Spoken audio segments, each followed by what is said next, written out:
Okay, this video is going to be the rest of the class we just got cut off on with mono and disaccharides. So we'll review a little bit and then kind of pick up where we left off. The cable company was giving me a new cable and pulled the old one out on me. So anyway, we were talking about mono and disaccharides, and we said it's really important to know what monos make up what dye is composed of what monos. So we said maltose is made up of two glucoses. Oops. Lactose is made up of glucose and galactose. Sucrose is made up of glucose and fructose. And I would definitely know that because when you think about the way you get asked questions, this is some nice, short, sweet kind of questions. Here's the two monos, what dye do they make? Here's the disaccharide, what two monosaccharides make up that disaccharide? And keep in mind, they're bound by a glycosidic bond. Remember, GLY, GLU, anything is sugars. Another product that I would know about would be high fructose corn syrup. This is high fructose corn syrup, and Dr. Krabby is going to spend some time talking about that with you. It's made up of glucose and fructose. They're not bound to each other. That's why I have "and" there. So metabolically, it works the same in a lot of ways because it's the same components as sucrose, plain old white table sugar. And it's different in some ways too. So he'll do all of that with you, but be aware of that molecule because it's something I wouldn't be surprised to see you see again. So our monosaccharide or our other monosaccharides get really easy in a way because let's think about what we did. So we initially took our glucose, we went through all of our steps in glycolysis, we got to pyruvate, did the pyruvate dehydrogenase complex, got our acetyl-CoA, did the Krebs cycle, made the stuff that makes us ATP, sent that to the electron transport chain, and we got our ATP. So that was the first story we told. We just had glucose. Then we said, we have a time factor in the story. We don't eat what we need exactly when we need it. So we have this molecule called glycogen that's like our reservoir. So that's our balancer, outer, breakfast to dinner, dinner to lunch, or breakfast to lunch, lunch to dinner, and so on molecule. So then we said, or initially we said when we were getting into this, we said we're going to use a little bit of an analogy here. And we said that we're going to approach metabolism like we're building a highway.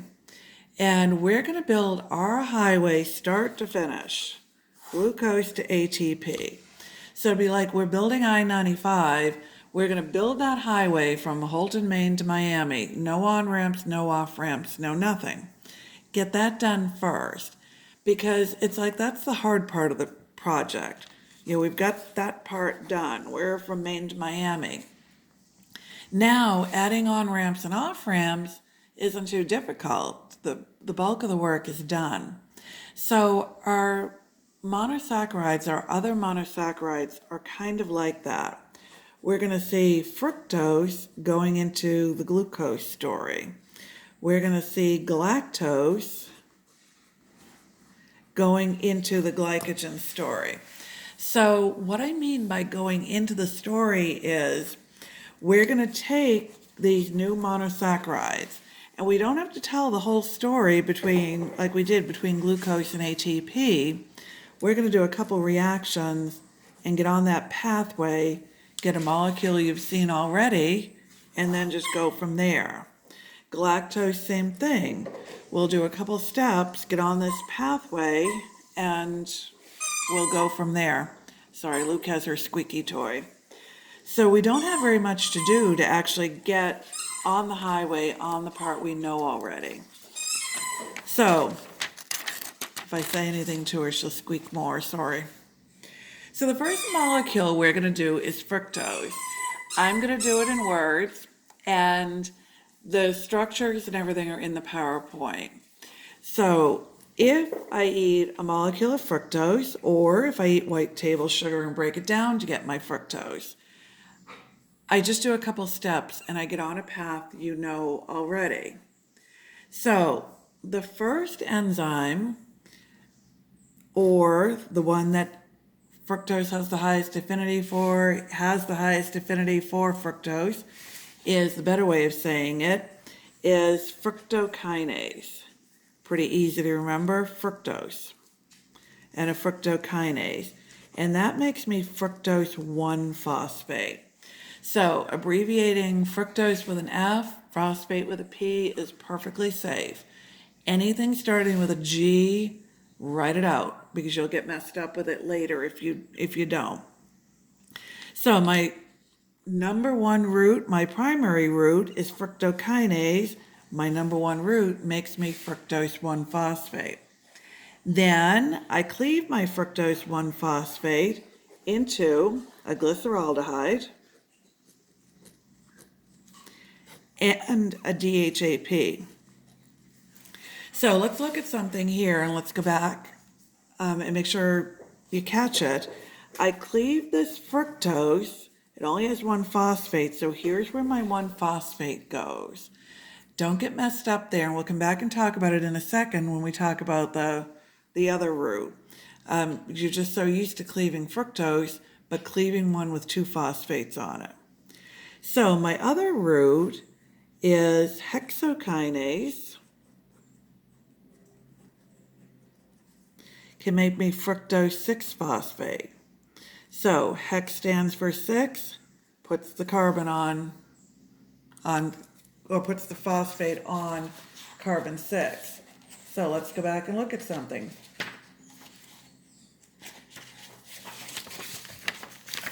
Remember our glycolysis diagram. Where have we already seen fructose 6-phosphate? Right? So we're already in there. I just have to continue down, finish glycolysis, get to my pyruvate, get to my acetyl-CoA, get there. So I just have a couple, or did my step that gets me in there. So all I'm going to do now is finish the glycolysis story. I have fructose 6-phosphate, just like I saw in glycolysis. So you already know what to do there. I'm going to use phosphofructokinase, go to fructose 1,6-bisphosphate, and cleave it, just like glycolysis. But let's look at something to make sure you catch the difference, because this is a field day for anyone writing multiple choice questions. So I'm cleaving fructose 1,6-bisphosphate. I have 2 phosphates. So what do I get when I cleave it? I get the DHAP, and I get glyceraldehyde, 3-phosphate. I have a phosphate to go both directions. So make sure you realize, yes, I have glyceraldehyde 3-phosphate here, exactly what I expect. I have glyceraldehyde with no phosphate here because I only had one. So be careful there. If I ask you guys what you get when I cleave fructose 1,6-bisphosphate, you're good. Got it. Good to go. DHAP and glyceraldehyde 3-phosphate. If I ask you what you get when you cleave fructose 1-phosphate, not always so good to go there, because you'll pick DHAP. Just, I think the not reading it right thing kicks in. You'll pick glyceraldehyde 3-phosphate when you should be picking just plain old glyceraldehyde. So be careful there. Really good place to catch you there. Also, the enzymes are a good place to catch you which one goes where. Fructokinase is my number one root, making me fructose 1. Hexokinase, hex is a 6, puts the phosphate on carbon 6. Okay, and that's it for fructose. Just a couple of steps to get in there. The other story is our galactose. So galactose, again, is just a couple steps, but instead of going into the glycolysis story, we're going to go into the glycogen story now. So I take my galactose, I use galactokinase, and I make myself galactose 1-phosphate. And here's another GL word, so again, or G word, at least this one's not GL. But again, write this out. If you put G1P over here, it's, what is the G? The 1 and the P, but which G? So be careful there. I used an ATP, and again, it's in the PowerPoint, so you can decide if you want to show it or not show it. That's where I got my phosphate. And same thing with the fructose. For less clutter, I didn't put it in, but that's the source of my phosphate on both, so your choice on whether you want to put it in there. And again, it's in the PowerPoint. So I use my ATP and my galactokinase, and I get galactose 1-phosphate. This one's a little bit different. I have galactose 1-phosphate now, and what I do is I go and find myself a UDP glucose. Remember where UDP glucose was going? That's what I made on the way to making my glycogen. So I made that on the way to making my glycogen. So now what I'm going to do is I'm going to kind of do this little flip-flop deal. I'm going to take the glucose off of the UDP and put the galactose on. I'm going to flip-flop them and make myself UDP galactose. That will give me back glucose 1-phosphate. So the glucose 1-phosphate then, I can turn back to glucose 6-phosphate if I so choose. Send that, depending on what I need, into glycogen if I already have enough glucose, into glycolysis if I need the energy. And again, depending on what the cell has and what the cell needs is going to determine which direction I go. Your what's the point of the process that we hammer on pretty hard with every process is what's going to make you able to determine which way I need to go there. So now I have this UDP galactose. I can either rearrange it back to UDP glucose, or it can go a bunch of different directions we haven't gotten to yet. Make me some glycolipids, make me some glycoproteins, things like that. And we'll get there with all of that. So, and again, it just depends on what the cell has and what the cell needs. Okay, and that's all we had left when the cable guy cut me off. So I'll go ahead and get this posted. Thursday we'll do the same plan, and I put it on Brightspace. 10-question quiz, 5 on diabetes, 5 on mono and disaccharides. So we said one of the skills you are developing is predicting questions.